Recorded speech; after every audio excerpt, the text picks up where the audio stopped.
Yo, salut à tous, c'est Chapeau de Paille, on se trouve aujourd'hui pour la review du chapitre 342 de Toriko. Donc pour ceux qui n'ont pas vu ma review hier sur One Piece ou ni même celle sur Bleach, je vais vous mettre, je vais vous informer d'une petite information qui concerne Toriko. Donc pour ceux qui n'étaient pas encore au courant, le manga est vraiment menacé aujourd'hui dans le Jump.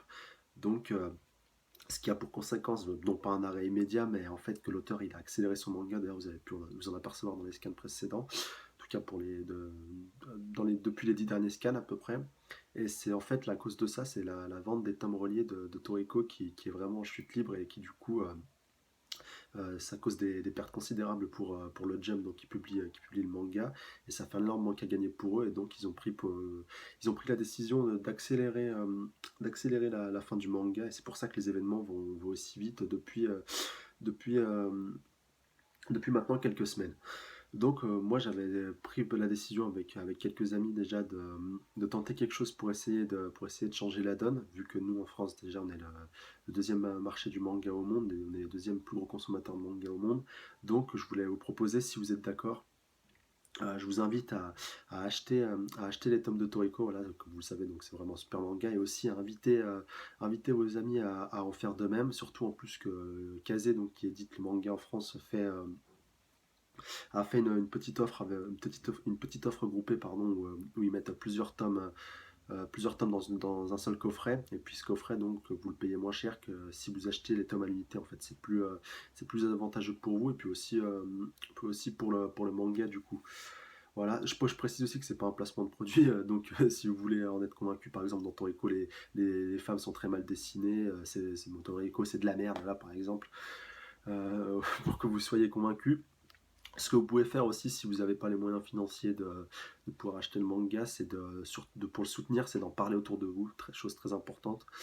En parler avec le plus de personnes possible, surtout ceux qui lisent des mangas, qui lisent One Piece, qui lisent d'autres mangas qui ont une forte culture otaku. Même si vous voulez leur faire découvrir le manga, Toriko, ça peut être un bon moyen. Voilà. Même si vous avez des amis qui sont fans de cuisine, tout ça, faites-leur découvrir ce manga, c'est vraiment très important pour qu'on puisse en tout cas tenter de faire quelque chose pour que le manga continue le plus longtemps possible, et que les choses, en fait, que les scans ne soient pas aussi surchargés, ne soient pas aussi rapides que ça peut que ça peut l'être à présent. Voilà, ceci étant dit, je vais directement attaquer la review de ce scan, et vous le verrez d'ailleurs que ça va un peu plus confirmer ce que je viens de vous dire. Donc il reprend directement là où il s'était arrêté précédemment, donc avec Toriko et Starjun dans la zone 2 qui faisait face au roi loup, donc au 8e roi, qui est de la race des Battle Wolves comme Terry, le loup de Toriko. Et donc on avait Starjun à la fin du scan précédent qui avait été un petit peu surpris par Toriko, donc par son odorat qui était vraiment surdéveloppé. Et là, ça va être un peu plus développé dans ce scan-là, où on va avoir un petit peu une sorte de flashback intérieur de Toriko, un peu un effet de réminiscence de la part de notre ami Toriko. Donc il va retourner un petit peu 2 ans en arrière et se remémorer sa première escapade dans le monde gourmet, puis les événements qui avaient suivi quand il était à la recherche de Komatsu, qu'ils ont été séparés, et que donc il avait traversé le monde gourmet, et que même les plus puissantes créatures, elles essayaient donc de l'esquiver délibérément, parce il avait en fait il a en lui, Toriko, c'est quelque chose, bon, qu'on peut se douter vu que c'est le personnage principal, et que ça nous a un petit peu été sous-entendu plusieurs fois, mais là ça nous est vraiment confirmé que Toriko a en lui, par son démon d'appétit, un très puissant pouvoir enfermé en lui, et que lui-même en fait il n'en avait pas vraiment conscience, en tout cas jusqu'à présent, et c'est à partir de maintenant qu'il va vraiment pouvoir en prendre conscience, et que donc ce pouvoir-là dépasse un peu l'entendement, comme par rapport, un peu comme Midora par le passé, ou Acacia, et que c'est un très fort potentiel qui est en lui, et que donc il dégage cette sorte d'aura extrêmement puissante, et que du coup les créatures et les bêtes du monde gourmet cherchaient délibérément en fait à l'éviter pour pas avoir affaire à lui, alors que dans les faits il ne maîtrisait pas encore à ce moment-là cette puissance phénoménale. Même même à l'heure actuelle, bon, vous verrez, ça va un petit peu changer dans ce scan. On avait vu que Toriko, donc il avait vraiment ce fort potentiel, mais qu'il avait jamais vraiment utilisé sciemment, ou qu'il avait conscience de cette force. Et là, la donne est vraiment en train de changer au fur et à mesure que le manga avance. Donc, on va retourner dans le présent, où donc Starjun va vraiment dans la continuité de ce qu'il avait dit dans le scan précédent, il comprend un peu mieux les paroles de Midora lorsque ce dernier avait rencontré Toriko, qu'il avait vu un fort potentiel en lui et que même lui, à l'époque, n'aurait pas pu l'arrêter s'il avait voulu récupérer Komatsu, donc qui était un petit peu le prisonnier de Midora. À ce moment-là, il disait que même si Toriko il avait eu conscience de ce pouvoir et qu'il l'avait vraiment utilisé à son maximum, que même Midora lui-même n'aurait pas pu l'empêcher de mener à bien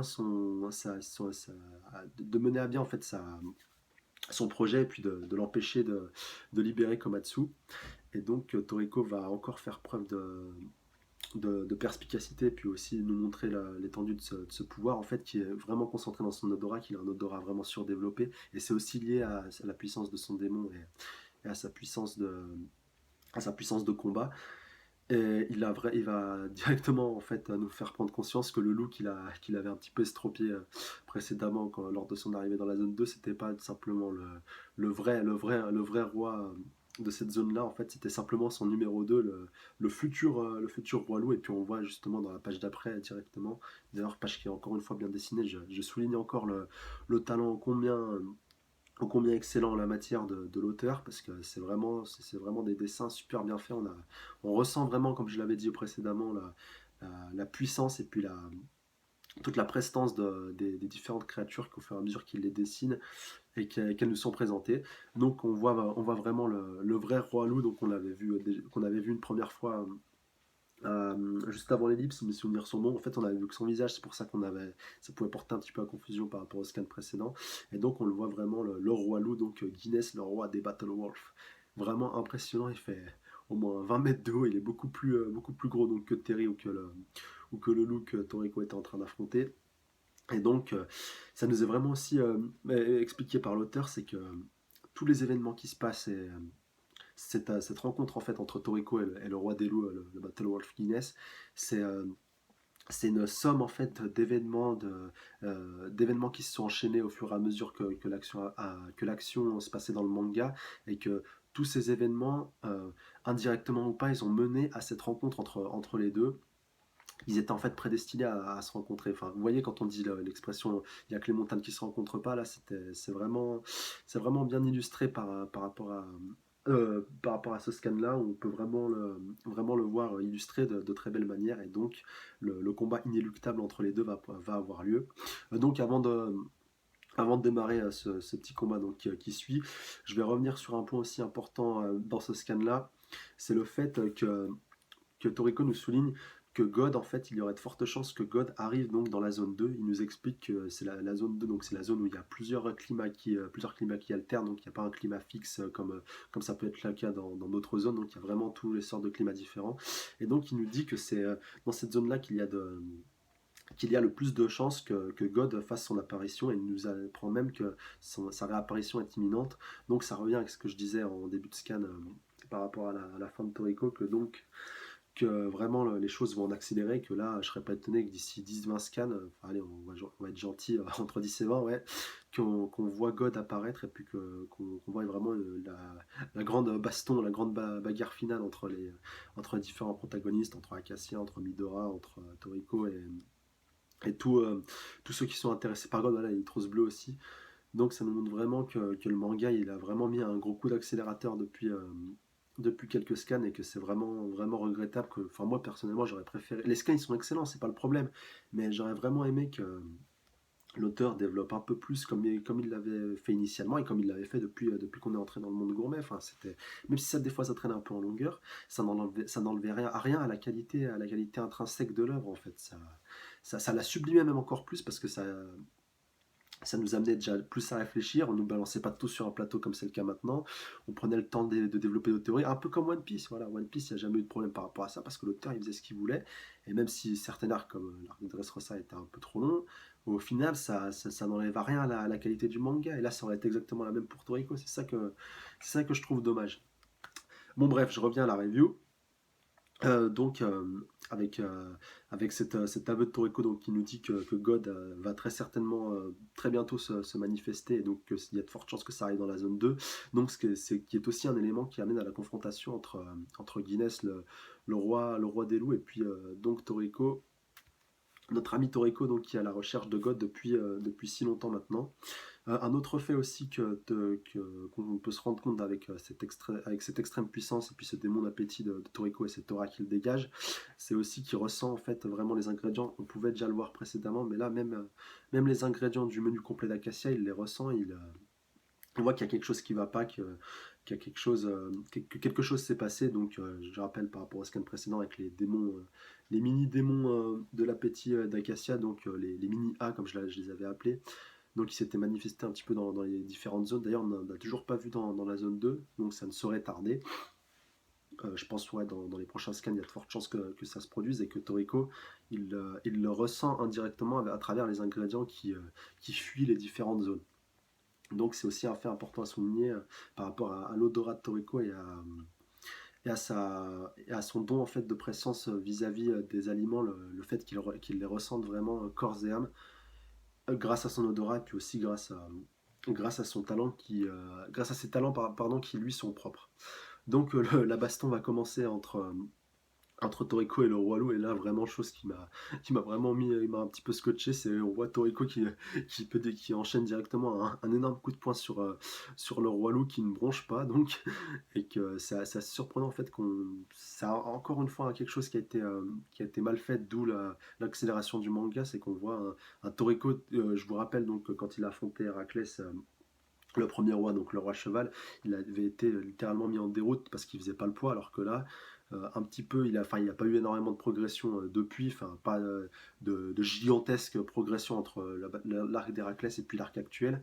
Et là, on le voit littéralement pouvoir enchaîner un, un- un des 8 rois, et puis donc le deuxième des 8 rois le plus puissant après le dragon de la zone 1. Donc aussi, ce qui m'a amené à penser, pour en revenir à l'apparition de God, donc il y a de fortes chances qu'il apparaisse dans la zone 2, alors que initialement, comme il nous était présenté comme l'ingrédient le plus important du menu complet d'Acacia, il y avait de fortes chances qu'il apparaisse dans la zone 1, qui est donc la zone la plus dangereuse du monde gourmet. Donc laissez-moi vous avis dans les commentaires ce que vous pensez déjà par rapport à ça, par rapport au fait que God apparaisse dans la zone 2 au lieu de la zone 1. Est-ce que vous trouvez ça normal, ou alors est-ce que vous trouvez que c'est parce que le roi loup est dans cette zone-là? Enfin, laissez-moi vos avis par rapport à ça dans les commentaires, ça m'intéresse au plus haut point.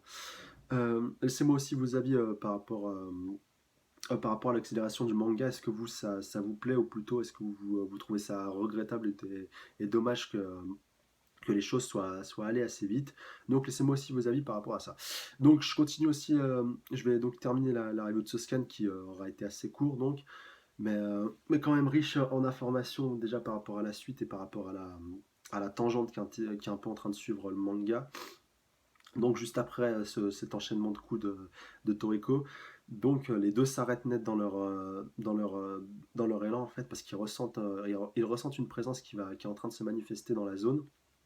Et en même temps, Toriko a sa montre qui sonne, comme on avait vu, comme elle avait déjà sonné une première fois à la fin du scan précédent avec Komatsu qui l'appelait. Et donc il lui parle directement via sa montre, et puis Komatsu l'informe qu'il a enfin réussi à obtenir Another, donc ce qui est aussi un petit peu en contradiction avec le scan précédent, où, Another nous avait été présenté comme étant en train de fuir la zone vers le monde derrière, qui était poursuivi par un démon d'appétit d'Acacia. Alors après, peut-être ça soulève aussi beaucoup de questions par rapport à ça, par rapport aux éléments contradictoires dus aussi à l'accélération soudaine et brute du manga. Mais quoi qu'il en soit, je pense quand même que Komatsu a réussi à le cuisiner. Et donc, comme il l'indique à Toriko, lui et tout le groupe qui était présent sur l'île Baleine vont rejoindre Komatsu dans la zone 2. Et puis, je pense que les autres Gourmet Hunters, donc, qui étaient partis, les autres membres des 4 rois, donc Coco, Sunny et Zebra, vont pas tarder également à avoir accompli leur mission, et puis vont eux aussi rejoindre Toriko dans la zone 2. Donc, comme je disais, un gros coup d'accélérateur dans ce manga, à notre plus grand regret, malheureusement. C'est pour ça, moi je vois pas Toriko aller au-delà des 500 scans. Franchement, pour être honnête, je le vois bien se terminer au scan 500. Vu à la vitesse à laquelle ça va, ça m'étonnerait vraiment pas du tout.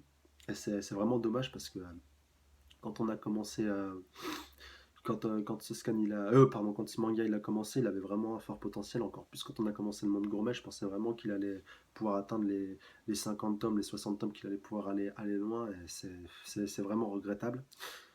Et un autre fait aussi à noter dans cette fin de scan, c'est aussi que tous les cuisiniers et les personnages donc présents sur l'île Baleine avaient leurs cheveux qui se sont allongés, donc comme on le voit avec une petite queue de cheval, chose qui est un petit peu surprenante. Même Don Slim, on le voit sous sa forme, sous une forme un peu gigantesque.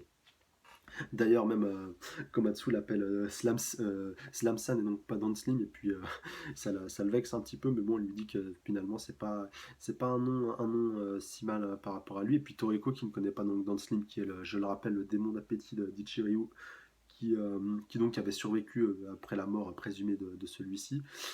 Euh, donc va visiblement aussi rencontrer Toriko, et puis a fortiori très certainement Acacia et tous les autres antagonistes qui sont encore présents dans le manga, donc les Nitros Bleus, les membres de Neo, tout ça. Donc je pense que ça va tous se rassembler peut-être dans la zone 2. Il y a de fortes chances que tous convergent vers cette zone-là et qu'on ait une grande baston finale lors de la réapparition de God, et donc de, de l'éclipse pardon, culinaire. Voilà.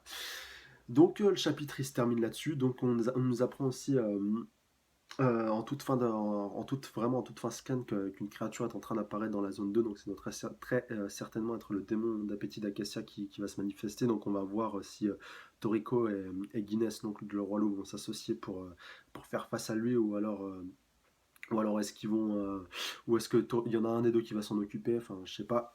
Je ne sais pas quoi penser par rapport à ça. Enfin, laissez-moi vos avis dans les commentaires. C'est très important très important par rapport à ça. Donc dites-moi qu'est-ce que vous pensez qui va se passer face à ce démon d'appétit d'Acacia.